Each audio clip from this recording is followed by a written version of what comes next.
Sono Nicola Brusatin, sono un viticoltore e anche un apicoltore. Ci troviamo oggi all'interno del mio apiario che si trova in un boschetto circondato da una superficie evitata pari a 20 ettari.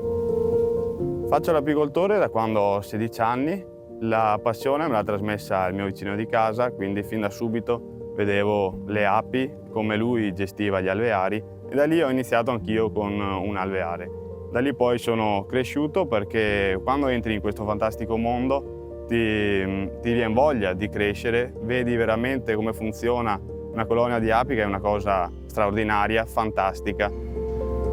Dopo il mio percorso di studi al Cerletti di Conegliano ho potuto approfondire ancora di più le tematiche sulla sostenibilità ambientale, la protezione dei pronubi e da qui si è creata una sinergia tra viticoltura e apicoltura per cercare di trovare un punto di incontro fra le due parti che finora sono sempre state un po' in contrasto. Tutta l'area appartiene a un'azienda giovane con idee stimolanti per quanto riguarda la salvaguardia delle api e degli insetti utili in generale. Questo è proprio l'esempio concreto di come l'apicoltura può condividere l'ambiente con la viticoltura e durante il mio percorso di studi, quando ho svolto un'indagine assieme all'Istituto CREA di Conegliano che riguardava proprio il rapporto tra viticoltura e apicoltura, l'azienda ha deciso di seminare su 2 ettari a filari alterni un miscuglio di specie mellifere come la facelia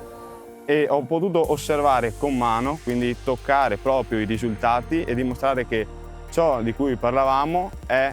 concretizzabile, veramente si può realizzare e si può avere una convivenza tra le due parti.